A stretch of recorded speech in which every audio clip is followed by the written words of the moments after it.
Sunday dinner at my parents' Victorian home in Springfield follows the same predictable rhythm every week.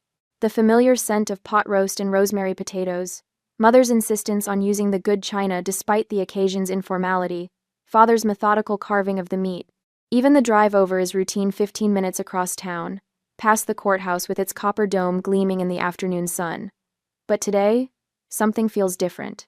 The front door stands partially open, and instead of mother's usual immediate greeting, laughter filters down from upstairs. I slip inside, my footsteps muffled by the antique Persian runner that lines the foyer. "Hello?" My voice bounces off the walls, unanswered. The laughter grows louder as I climb the stairs, following the sound to mother's bedroom. I pause at the threshold, momentarily invisible to the room's occupants. The heavy oak door frames a scene straight from my childhood nightmares. My sister Phoebe stands before mother's ornate vanity mirror, her cascade of chestnut curls so similar to grandmother's in the black and white wedding portrait on the wall arranged elegantly around her shoulders. But it's what sits atop her head that freezes me mid-breath, the pearl-studded Juliet cap, its delicate beadwork catching light from the bedroom window. Mother hovers behind her, adjusting the cap with reverent fingers. "You were born to wear this," she whispers, voice thick with approval. "Just look at how it frames your face." The antique pearls shimmer like dewdrops against Phoebe's dark hair. My stomach knots as 20 years of cherished dreams disintegrate before my eyes. A small, involuntary gasp escapes my lips, and mother's eyes dart to the doorway, finding me in the reflection. Her hands freeze on the cap. "Oh, Emerson, we were just trying on some things for when Phoebe's day comes." Her voice carries that artificial brightness she reserves for uncomfortable situations. My mouth goes dry. "But I'm getting married in 4 months," I manage to stammer, hand instinctively moving to the engagement ring on my left hand. Phoebe turns, the cap still perfectly positioned. She laughs, the sound light and dismissive. "You never mentioned wanting it." She touches one of the pearls with manicured fingertips. "Not once. I didn't think I needed to." The words emerge softer than intended. Mother's reflection shows a flicker of discomfort before she smooths her expression. "This is a family tradition, dear. The cap goes to." Go. The daughter who truly appreciates its history. I complete mechanically. The familiar phrase lands like a stone in my chest. The room shifts around me, and suddenly I'm 10 years old again, kneeling beside grandmother's cedar chest in the attic, the smell of mothballs and old wood filling my nostrils. The lid creaks as grandmother lifts it, revealing treasures wrapped in yellowed tissue paper. "What's this?" I ask as she lifts out something delicate and shimmering. "This," grandmother says with reverence, "is the Juliet cap I wore when I married your grandfather." She places it gently on my head, her eyes crinkling with delight. "Someday when you're a bride, you'll wear it too." Later, she shows me photographs grandmother in 1952, radiant beside grandfather on the church steps, the pearl-studded cap holding her veil in place. I trace the image with my fingertip, memorizing every detail. For years afterward, I filled journal pages with drawings of my future wedding day, the pearl cap always the centerpiece of my veil. After grandmother's funeral, I watch mother carefully preserve the cap in tissue paper, tucking it away for safekeeping. The first signs appear when I'm 14. Phoebe has the classic family features. Mother remarks at dinner, examining my sister's face with approval. The Thompson cheekbones, mother's eyes. Christmas that year, Phoebe receives grandmother's cameo brooch while I unwrap a generic silver bracelet from the mall. At family gatherings, Phoebe's achievements, her perfect report card, her ballet recital, her winning science project earn effusive praise, while my academic honors and writing awards receive polite nods. Phoebe is the spitting image of my mother, becomes mother's constant refrain. I tell myself it doesn't matter. The cap is still mine, promised on that dusty afternoon in the attic. The memory dissolves as Phoebe adjusts the cap in the mirror, tilting her head to admire how the pearls catch the light. "May I please wear it for my wedding to Daniel?" I ask quietly, voice steady despite the hammering in my chest. Mother's sharp intake of breath punctuates the silence. "Oh, Emerson, we couldn't risk damaging it," she says, as if explaining something obvious to a child.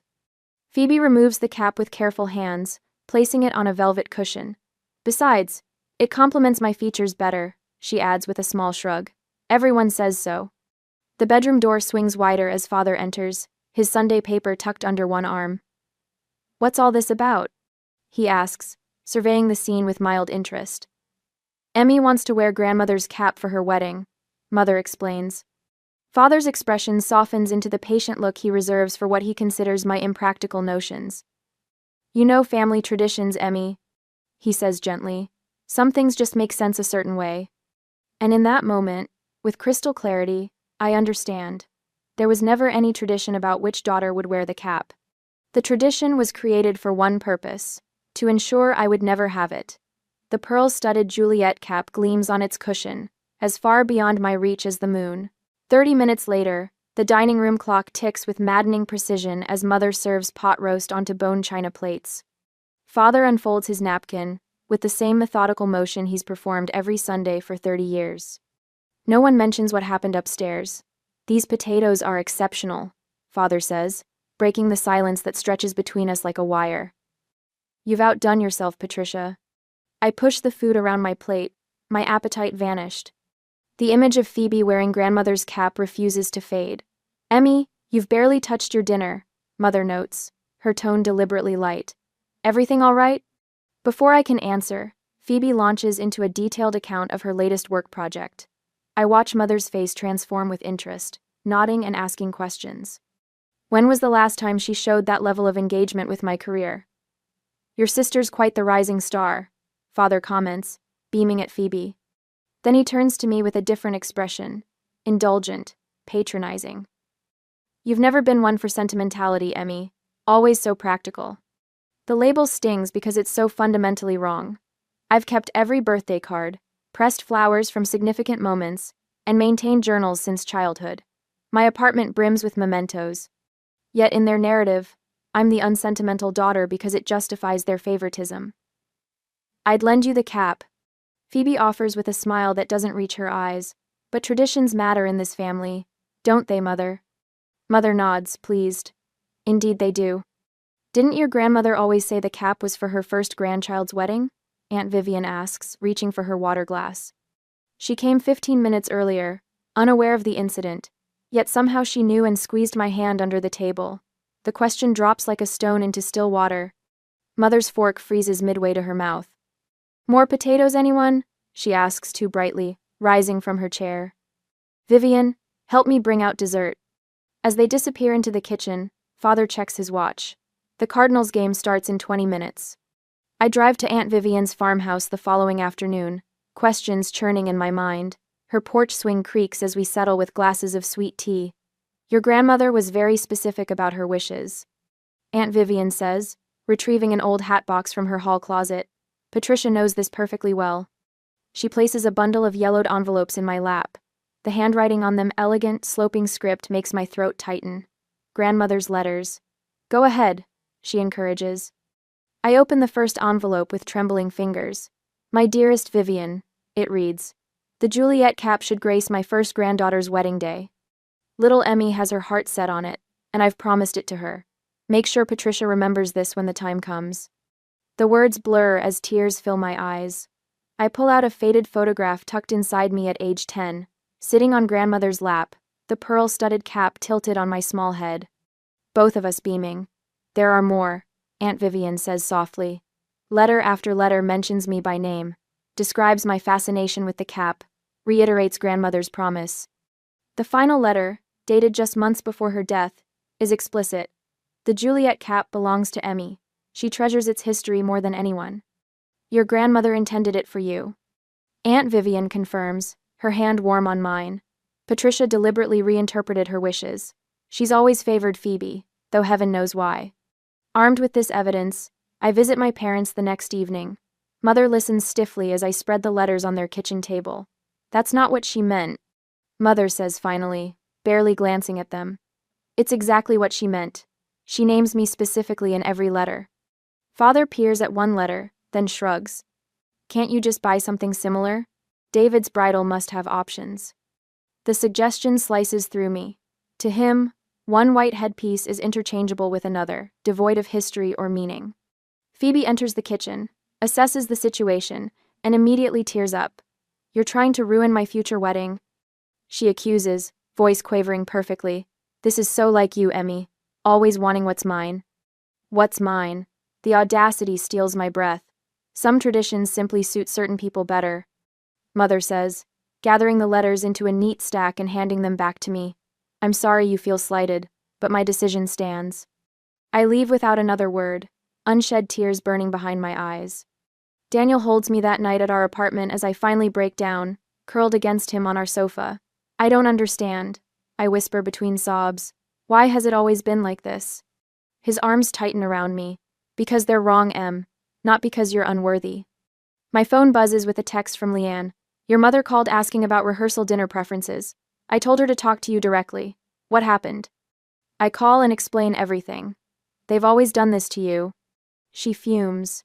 Remember your high school graduation? Your mother spent the entire ceremony taking photos of Phoebe in the audience. The next day, Daniel's mother calls. I heard about the situation with your grandmother's cap, she says gently. I have my mother's vintage hair clips. They'd complement your dress beautifully, if you'd like to borrow them. Her kindness brings fresh tears. Even my wedding planner, Melissa, proves an unexpected ally during our next meeting 3 days later. When I explain the situation, she nods with understanding. Your wedding should reflect your story, not theirs, she says, showing me a portfolio of alternative headpiece options. And honestly, we can design something even more meaningful. For the first time since Sunday, something inside me unclenches. I'm not asking their opinion on the venue, I announce, surprising myself with my firmness. Melissa smiles. Good for you.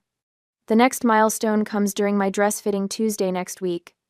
In the bridal salon's private room, surrounded by mirrors and champagne flutes, the consultant adjusts my veil. Any family heirlooms you'll be wearing? She asks. The question catches me off guard.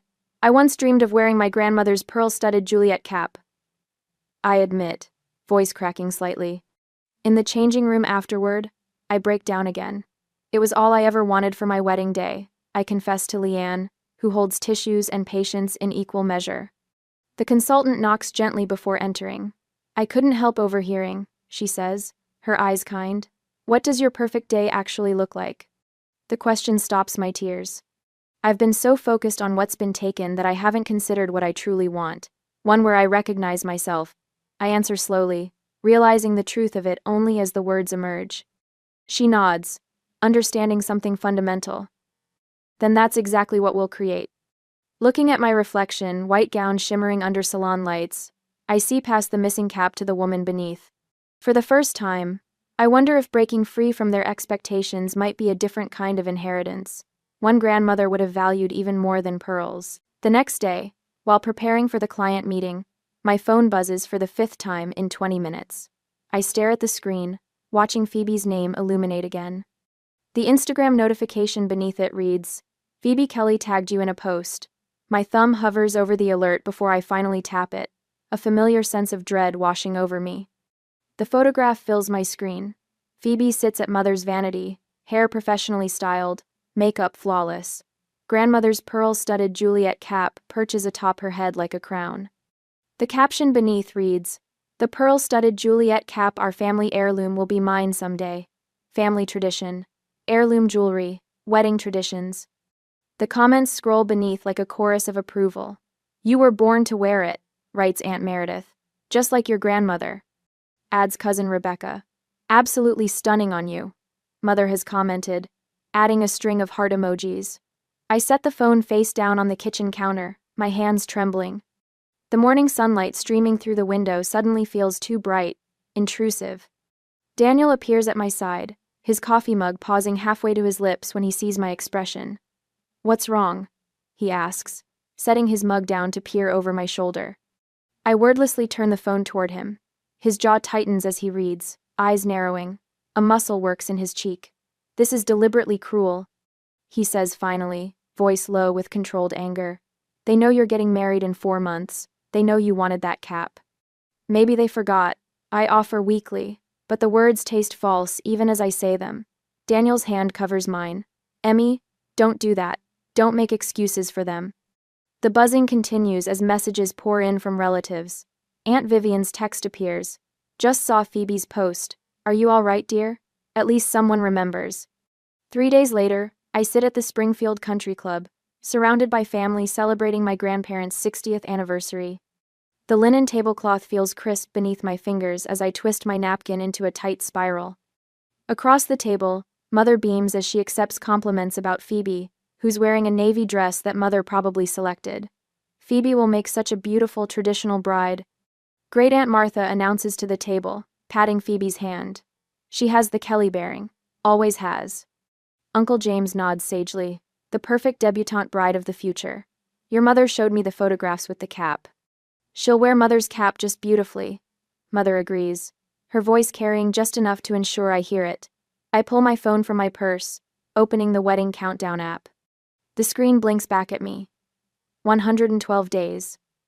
I've been planning for years, dreaming since childhood, and now find myself without the one item I'd always envisioned as part of my day. Daniel squeezes my knee under the table, a silent reminder that I'm not alone. The next morning dawns clear and cool. The antique shops here have always been my refuge, places where history is valued but not hoarded, where stories are meant to be continued, not locked away. The bell above Fairchild's Antiques jingles as I enter. Mrs. Fairchild, at least 80 with hands gnarled by arthritis, smiles at me from behind the counter. Emerson, haven't seen you in weeks. How's the wedding planning coming along? It's progressing, I manage, not quite meeting her eyes. She studies me with the keen perception of someone who's witnessed decades of human emotion. Come with me, she says suddenly, motioning toward the back room. Got something new in yesterday. I follow her past cabinets of depression glass and vintage jewelry, to a small display of wedding items. A collection of handkerchiefs with tatted edges, satin pillows for ring bearers, vintage cake toppers with frosted faces. Something borrowed, something blue. Mrs. Fairchild murmurs, carefully lifting a delicate handkerchief edged in pale blue thread. But my attention has fixed on something else. In the corner sits a simple basket filled with bundles of dried baby's breath, the tiny white flowers still perfect despite their dried state. Mrs. Fairchild follows my gaze. Ah, those. Simple beauty never goes out of style, does it? My assistant dried those herself. I lift a bundle, the stems thin and delicate between my fingers. The tiny blossoms catch the light like miniature stars. I wore wildflowers in my hair for my wedding, Mrs. Fairchild says, her voice softening with memory. My mother had this elaborate tiara that had been in our family for generations. Everyone expected me to wear it. My head snaps up. But you didn't? No. Her smile deepens the wrinkles around her eyes. I looked at myself in that tiara and saw my mother, my grandmother, everyone but me. So I walked into a field the morning of my wedding and gathered wildflowers instead. What did your mother say? I ask, barely breathing. Mrs. Fairchild laughs, a sound like wind chimes. Oh, she was furious. But, Harry, my husband, he said, I'd never looked more beautiful. She pauses, patting my hand. 63 years we had together before he passed. Not once did he mention wishing I'd worn that tiara. I purchased 3 bundles of baby's breath, cradling them like precious cargo as I leave the shop. For the first time in weeks, a sense of possibility unfurls within me, authenticity over tradition. The phrase echoes in my mind, a revelation. That evening, Daniel calls with news. I met with that florist today, the one in Auburn, he says. She completely understands what we're going for. No fussy arrangements, nothing overdone. You did that without telling me? I ask, surprised. I wanted it to be a surprise. Your mother kept sending those links to that florist she knows. Marjorie? I supply automatically. Mother's bridge partner who specializes in elaborate cascading bouquets that cost more than my monthly rent. Yeah, her. Anyway, this florist I found, Tessa, she's amazing. Says she can incorporate whatever elements matter to you. He pauses. No pressure from anyone. Later that night, Leanne texts me links to independent dressmakers. Just options, her message reads. Places your mom doesn't have on speed dial. My future mother-in-law calls the next morning. Daniel mentioned there might be some tension about venues. She begins carefully. Robert and I would love to offer our garden. Spring flowers will be at their peak in 4 months. My wedding planner emails a list of photographers, caterers, and musicians, all small businesses, none connected to my family's social circle. Vendors who will respect your vision, she writes, people who listen to you. I stand in my living room, surrounded by these messages, these offers, these people, who are creating a protective circle around my wedding day, around me. The realization washes over me like warm water. I have people who see me. That evening, I sit cross-legged on my living room floor, the bundles of baby's breath spread before me. With careful fingers, I begin weaving the stems together, forming a delicate crown. The dried flowers are surprisingly sturdy yet light. I imagine wearing this instead of the pearl-studded cap, a crown of my own making. My phone rings. Mother's name appears on the screen. I take a deep breath before answering. Emerson, I've been thinking about the rehearsal dinner seating. The Hawthorns should be at table 1, of course, and we'll need to separate the Millers from the Prestons after that unfortunate incident at the charity gala. Daniel and I have already decided on the seating arrangements, I interrupt, my voice steady. The silence that follows stretches like taffy. But we always handle these arrangements, Mother finally says, confusion evident in her tone. Not this time, I reply, gentle but firm. I twist another stem into my growing crown. We're keeping things simple, just close friends and family at one long table. But that's not it's how we're doing it, I say, surprised by the quiet authority in my voice. I should go. Daniel and I are meeting with the photographer tonight. After we hang up, I hold the completed baby's breath crown up to the light. It's delicate yet surprisingly strong, just like the small seed of resolve growing within me. I walk to the mirror in my hallway and place it atop my head. The dried white flowers frame my face like a constellation of tiny stars. For the first time in months, I recognize myself. The next day, I spread a mood board across my dining table. Photos of garden weddings, simple table settings with wildflowers in mason jars, bridesmaids in mismatched dresses the color of spring leaves. No crystal candelabras, no formal 5-course meals, no family crest embossed on every surface. Daniel leans over my shoulder, his hand squeezing mine as he surveys the images. This is us, not them, he says softly. Later that afternoon, I approve the final design for our wedding invitations. The simple cardstock features pressed wildflowers instead of the Kelly family crest. There's no mention of Mr. and Mrs. Robert Kelly request the honor of your presence. Instead, it simply reads, Emerson and Daniel invite you to celebrate their marriage. I run my fingertip over the raised texture of the dried flowers pressed into the paper. This wedding will be ours. This life will be ours. And I will be recognizable to myself within it. Mother arrives at my apartment unannounced Tuesday morning next week, her knuckles rapping against my door with familiar authority. I barely have time to set down my coffee mug before she sweeps inside, Chanel No. 5 perfume announcing her presence. I've been thinking about your wedding dress, she announces, settling onto my sofa, uninvited. Her cream-colored purse rests primly on her lap. I spoke with Madame Rousseau about altering my dress for you. The same dress she's been pushing since Daniel proposed. A confection of lace and beading that belongs in her wedding album, not mine. I already have a dress, Mother. I busy myself collecting stray magazines from the coffee table, avoiding her eyes. But tradition, Emerson. She emphasizes my full name, the way she always does when displeased. A Kelly bride in something borrowed. Something borrowed. Like the cap she promised Phoebe. Her phone chimes. She glances at the screen, then quickly tucks it away, but not before I catch the photographer's name. Did you just contact James Preston? My voice sounds steadier than I feel. A flicker of discomfort crosses her face before she composes herself. Well, that boy you hired, with the artistic notions. Trevor. His name is Trevor. The room suddenly feels too small, the walls pressing inward. Did you cancel my photographer? James has done all our family events since your graduation, she says, as if this explains everything. He knows our good angles. I walk to the kitchen, needing distance. I tell my mother to leave and she does it, with shock on her face.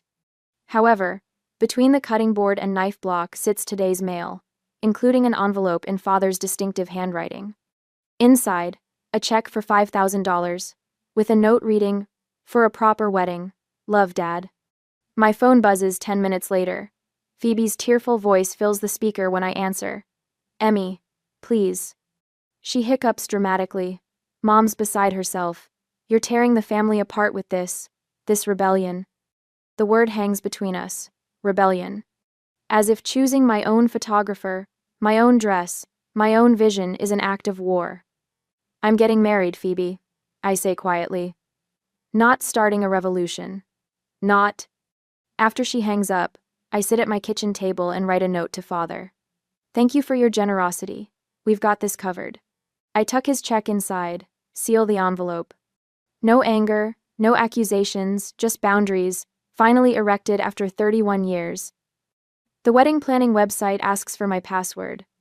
I change it to something Mother would never guess, Daniel and Emerson only 2025, and send Trevor an email confirming our agreement with a postscript. Please direct all communication through me personally. No family interference. In the evening quiet, Daniel and I relocate our rehearsal dinner to Riverview Gardens, a place only our closest friends know about. I make reservations under his last name. Are you okay? Daniel asks, his hand warm against my back as we finalize the details. Better than okay, I answer, surprised to find it's true.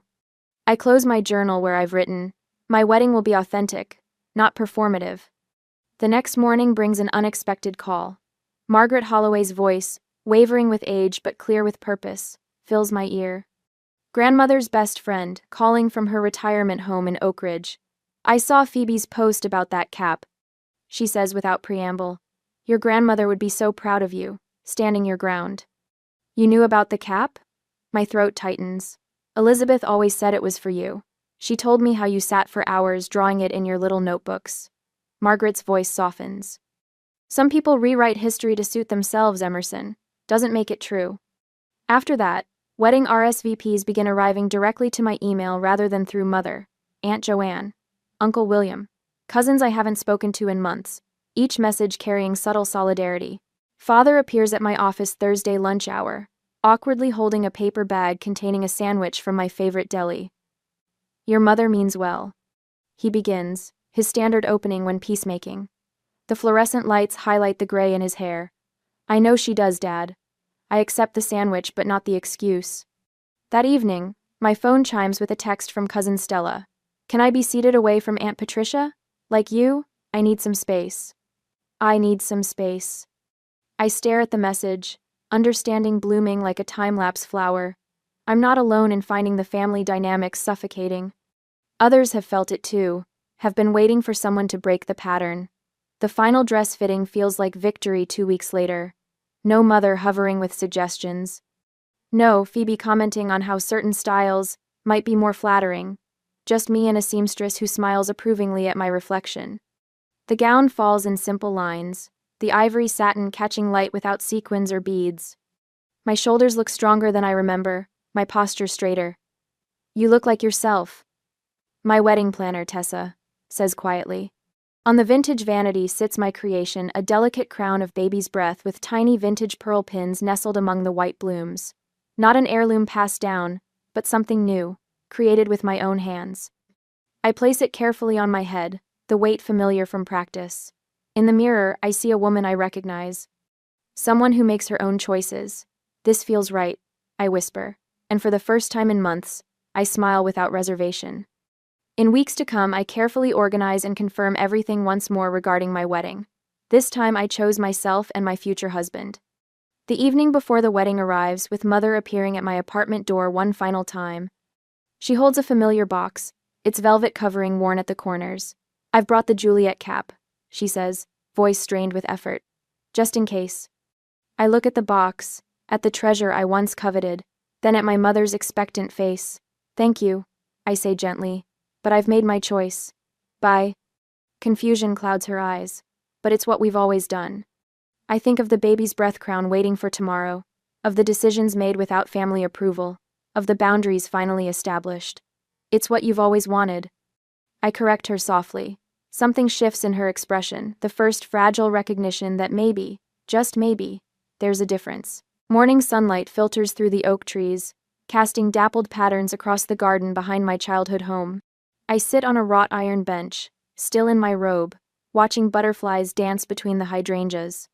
For the first wedding morning in Kelly family history, there's no frantic rush, no precisely timed appointments, no mother herding bridesmaids with military precision. Water? Leanne appears beside me, offering a crystal tumbler with cucumber slices floating on top. Thanks. The cool glass feels reassuring against my palm. Is it strange that I'm not nervous? Leanne settles beside me, her bridesmaid dress a soft sage green that complements the garden. Not strange. Perfect. Across the lawn, my bridesmaids arrange wildflowers in mason jars wrapped with simple twine.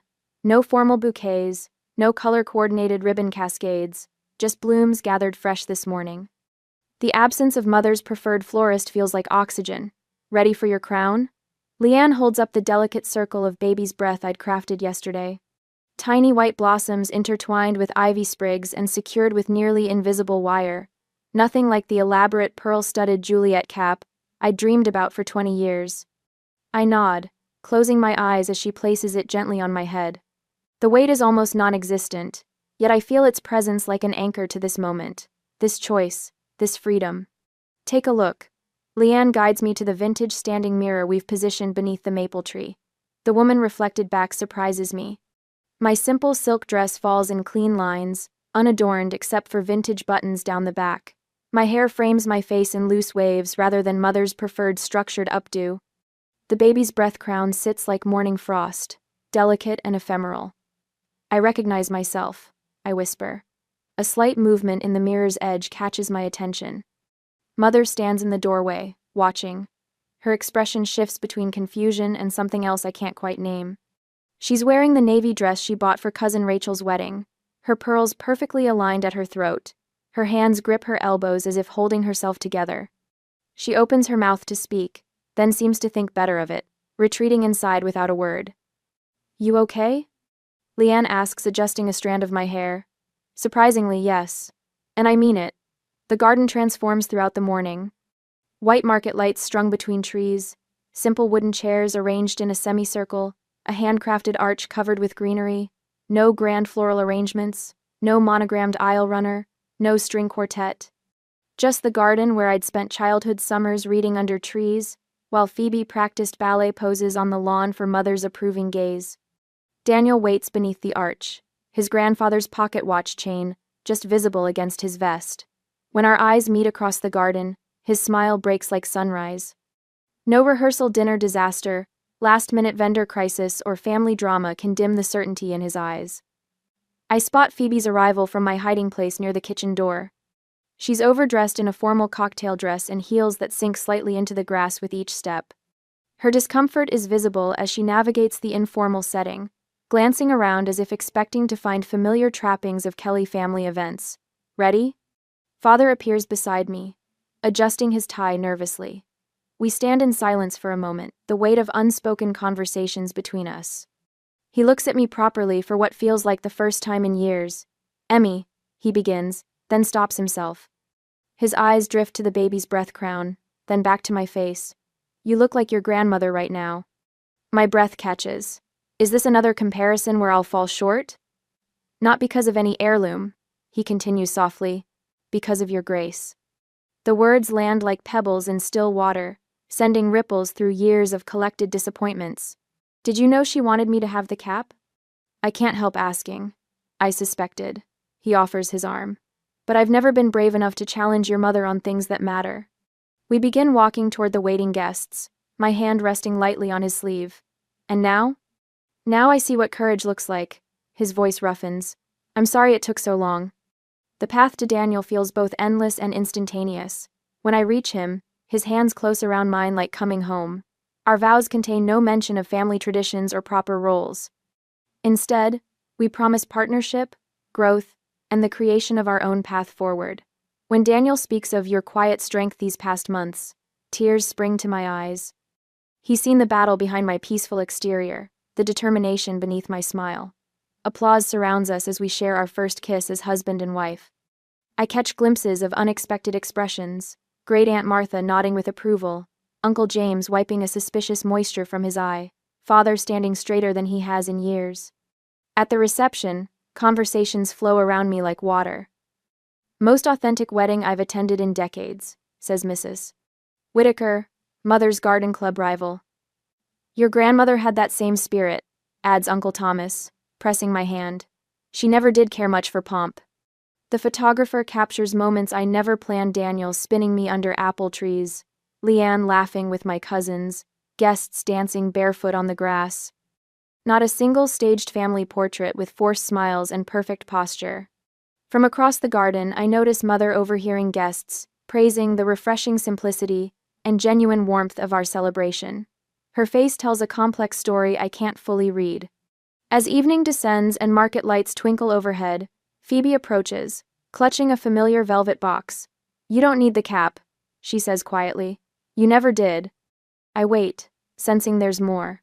"I was jealous," she continues, tears brightening her eyes. "Not of the cap, but of how you always knew yourself." "I only knew who they wanted me to be."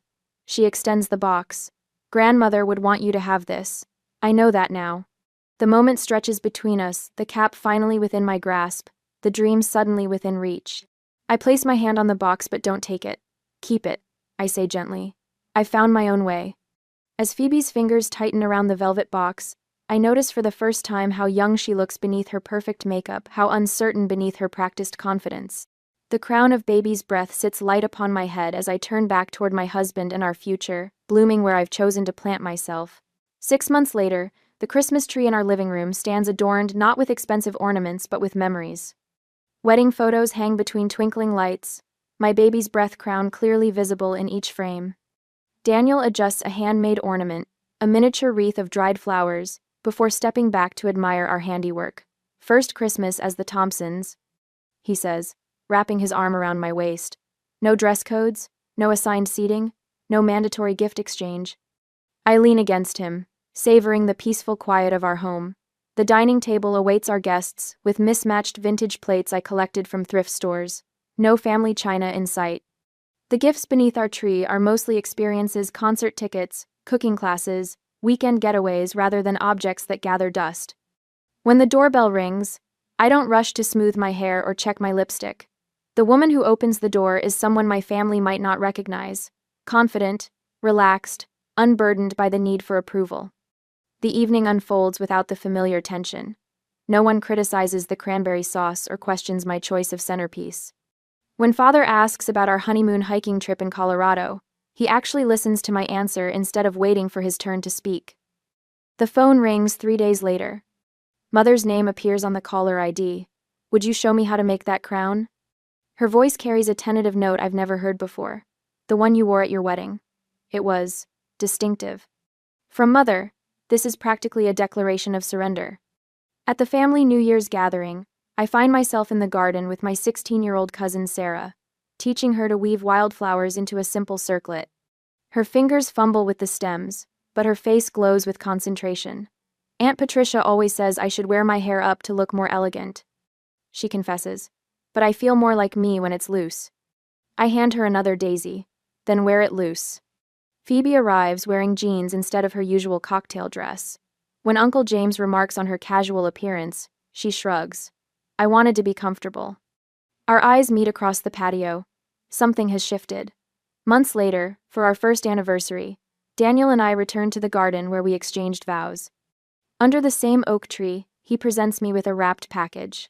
"I found this at your grandmother's friend Martha's house," he explains as I unwrap a framed photograph of grandmother in her garden, hands dirty from planting, face alight with joy. No pearl cap, no formal pose. I turn the frame over and discover a note in familiar handwriting. "To my Emerson, who always saw beauty in simplicity." Tears blur my vision as understanding washes over me. The real heirloom was never the pearl-studded cap. It was her spirit authentic, unbound by others' expectations. That evening, I place fresh baby's breath beside my preserved wedding crown, now displayed in a shadow box on our wall. In the mirror behind it, I catch a glimpse of my smile so like grandmother's in the photograph. My journal sits open on the desk, today's entry still drying. Heirlooms aren't always objects. When the phone rings with Mother's caller ID, I answer with peaceful certainty. The woman I've become doesn't need anyone's approval to recognize her own worth. Sometimes, an heirloom is not about the object itself, but about how you hold on to dignity and authenticity in the face of family expectations. What tradition would you reclaim or redefine for yourself?